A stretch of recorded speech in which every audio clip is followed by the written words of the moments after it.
Ladies and gentlemen, the sole genius behind the Aries system, my son Brent. The applause was deafening.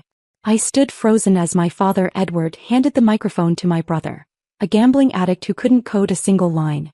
Edward leaned in close to me, his smile never wavering, and delivered the blow that erased 10 years of my life.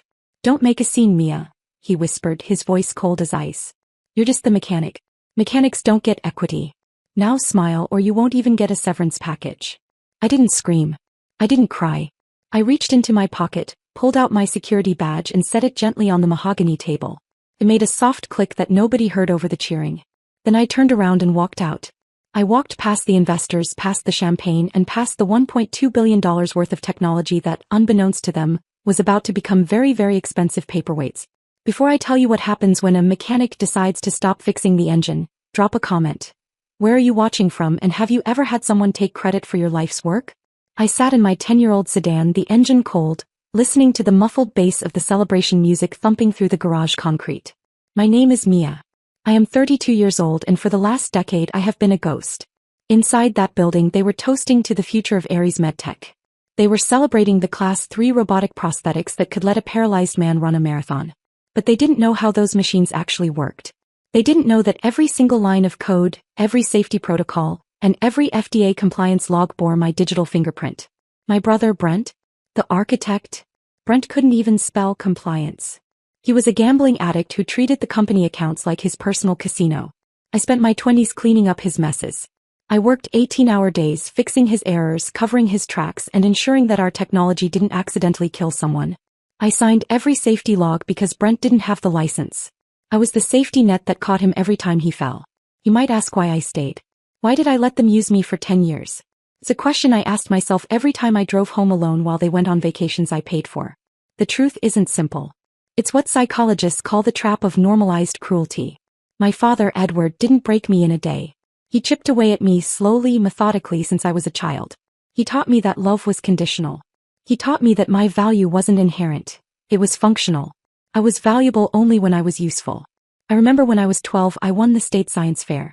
I ran home, bursting with pride, holding the blue ribbon. Edward didn't even look at it. He just pointed to Brent, who was crying over a broken toy car.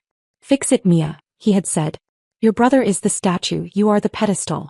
Without you he falls, so don't you dare move." That was the lesson. I wasn't the art, I was the support structure.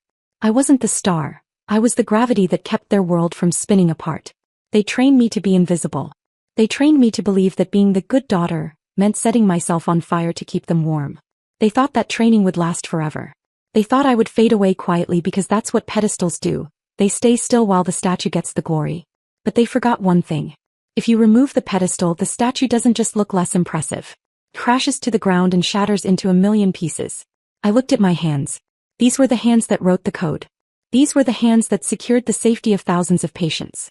And these were the hands that held the only key to the kingdom. My phone buzzed in my lap. The screen lit up with a notification I had received every single day for 3,600 days. It was time. The vibration against my thigh was a feeling I knew better than my own heartbeat. 5 p.m. The daily automated prompt from the Aries central server. I pulled the phone out. The screen glowed with a simple white notification box. Biometric handshake required. Level 5 administrator. Authorized daily operations. For 10 years I had pressed the green accept button without thinking. I pressed it on Christmas morning while my family opened gifts without me. I pressed it during my best friend's wedding reception while hiding in the bathroom. I pressed it while I had the flu, while I was on dates, and while I was burying my grandmother. That button was the leash that kept the billion-dollar dog walking in a straight line. Edward thought he had stripped me of my power when he took my plastic security badge. He thought firing me meant I was gone. He forgot that he hadn't just built a company. He had built a kingdom of Class 3 medical devices that required a licensed monarch to function. And he had just exiled the queen. I propped my tablet on the steering wheel. The company was live-streaming the event for the global markets. On the screen, Edward was laughing, clinking his glass against the lead investor's flute.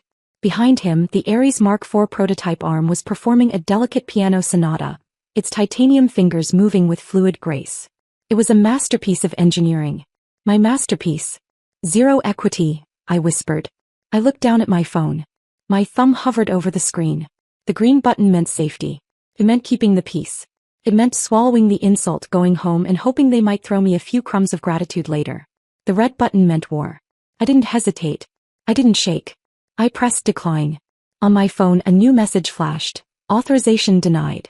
Initiating emergency protocol. I looked back at the tablet. On the live stream, the piano music stopped instantly. The Ares arm didn't just slow down. It froze mid-strike, its fingers rigid, locked in a protective rigor mortis. The sudden silence in the boardroom was louder than the applause had been. Edward frowned, tapping his glass again, thinking it was a pause in the program.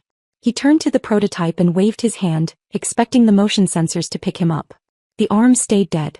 Then came the sound. A low, rhythmic pulse began to blare from the display console. It was the FDA-mandated alarm for an unsupervised device. Beep, beep, beep. The investors stopped drinking. They exchanged confused glances. Brent rushed over to the console, his face pale. I watched him furiously tapping the screen, trying to bypass the lock. He looked like a child trying to fly a spaceship by banging on the dashboard. A large red banner scrolled across the presentation screen behind them, replacing the Ares logo. It was crisp, clear, and impossible to ignore. System lockdown. Unauthorized operation. Licensed supervisor missing. All units disabled. Edward's smile vanished. He spun around, his eyes scanning the room, scanning the crowd, looking for the one person he had just thrown out like trash. I took a sip of the lukewarm water bottle in my cup holder. The show was just beginning. The silence in my car was shattered by the ringtone I had assigned to my father. A jarring, repetitive siren. The name Edward flashed on the dashboard screen like a threat. I picked up. I didn't say hello. I didn't have to. Turn it back on. His voice was so loud it distorted the speaker. I could hear the chaos in the background. Investors shouting, chairs scraping, the relentless beep of the FDA alarm. Turn it back on right now, Mia. I know you did this. I know you rigged it. I leaned back in my seat, watching the live stream on my tablet.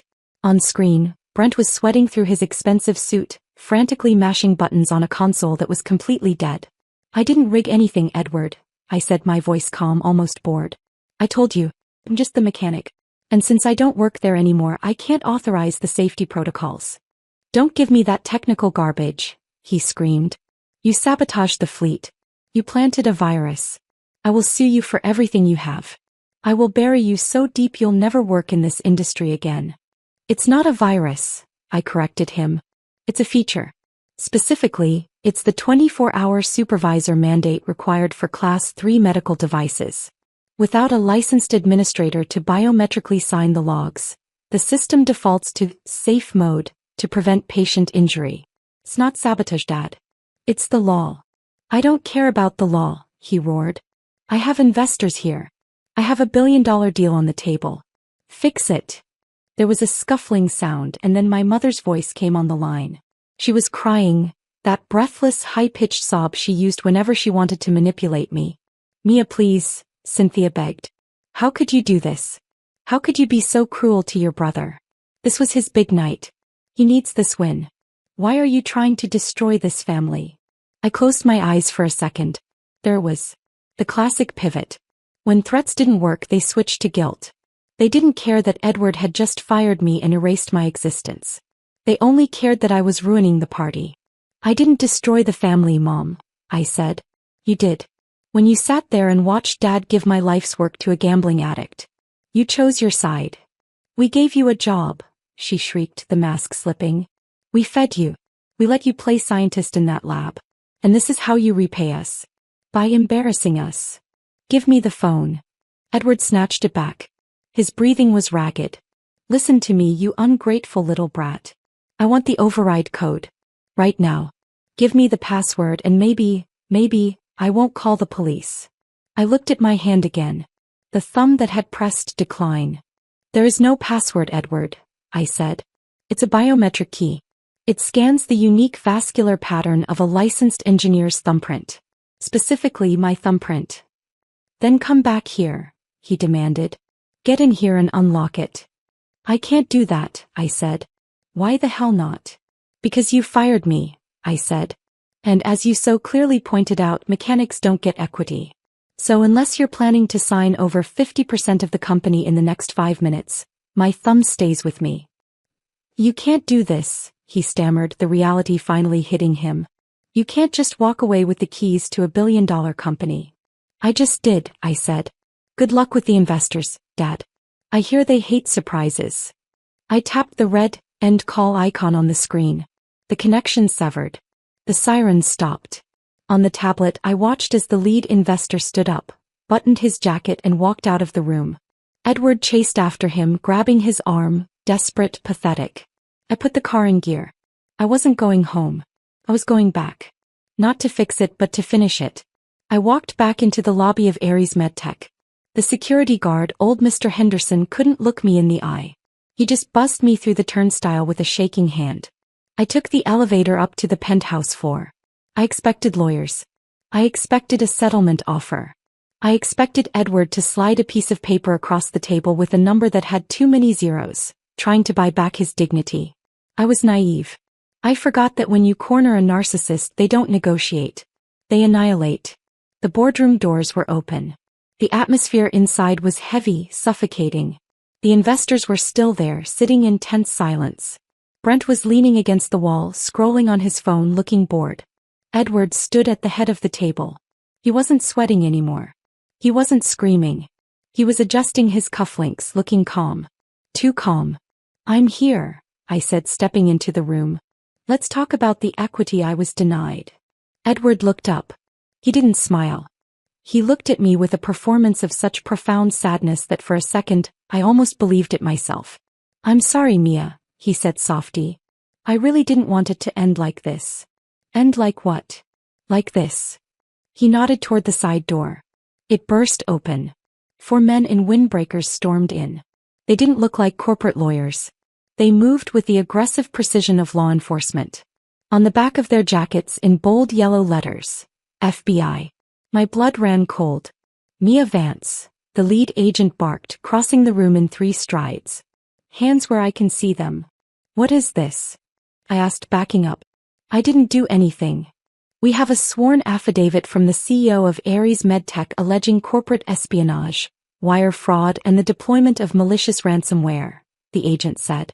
He grabbed my wrist, spinning me around. I looked at Edward. He was shaking his head, playing the role of the devastated father to perfection. He held up a thick manila folder. "She rigged the system," Edward told the agents, his voice trembling with fake emotion. "We have the logs. She planted a virus to hold the company hostage. She demanded 50% of the shares to unlock it. It's extortion." The cold steel of the handcuffs clicked around my wrists. The sound echoed in the silent room. I stood there, physically restrained, while the people I had served for a decade watched. The lead investor looked at me with pure disgust. To them, I wasn't the architect anymore. I was just a bitter, unstable ex-employee trying to burn down the building. "I didn't plant a virus," I said, my voice shaking despite my best efforts. "It's a safety protocol. Check the code." "Save it for the judge," the agent said, tightening the cuffs. Brent pushed off the wall. He walked over to me, grinning. He leaned in close, so close I could smell the expensive scotch on his breath. "I told you, sis," he whispered. "Dad's always one step ahead. You think you can steal my company? Enjoy prison." My mother, Cynthia, was sitting in the corner. She wasn't crying anymore. She was looking at the floor, refusing to witness the monster they had created. "Edward," I said, looking directly at my father. "You know this is a lie. You know I didn't rig it." "We tried to help you, Mia," Edward said loudly, performing for the agents. "We gave you a job. We gave you a purpose. And you betrayed us." The agent shoved me forward. "Let's go." As they marched me toward the door, my mind was racing. They had planned this. They knew they couldn't beat me technically, so they decided to bury me legally. They framed me. They turned my own safety measures into a weapon. I looked at the prototypes, still frozen, still flashing red. Edward thought arresting me solved his problem. He thought if I was in a cell he could force me to give up the keys. He didn't realize that by putting me in handcuffs he hadn't just framed me. He had just walked directly into a federal trap he didn't even know existed. The agent read me my rights, but I kept my eyes on the flashing message behind Edward. "System lockdown. FD Protocol 21-11. Edward was glowing with victory. He had taken my work, erased me from the company, and now planned to jail me to finish the job. But he forgot the lead investor. "Wait," the investor said, pointing at the screen. "That error code isn't a virus. It's federal compliance." I told the agent to search 21 CFR Part 11. When he checked, the truth unfolded fast. Removing me, the only licensed regulatory supervisor, shut the facility down by law and exposed the company for operating illegally. A felony. I told him to review the logs. They weren't hacks, they were my safety audits. And behind them was the real scandal. Brent overriding limits and falsifying data to boost the stock price. That was why they fired me. The investor saw the evidence and exploded. $1 billion investment had been built on fraud. Moments later, the handcuffs came off my wrists and snapped onto Edward's and Brent's. 3 months later, Ares Medtech was gone, seized, liquidated, and bankrupt. Brent pled out and went to prison. My mother abandoned ship and begged for money. I ignored her. I returned only to buy equipment for my new firm. Edward was there, out on bail, screaming at movers stripping his office. And it finally hit me, his power had never been real. It was just money and volume. Without cash he was no one. He tried to command me one last time. I walked away. Outside, sunlight hit my face as I unlocked the servers for my new business. My name. My license. My future. Sometimes the only way forward is to let the wrong system collapse and build your own.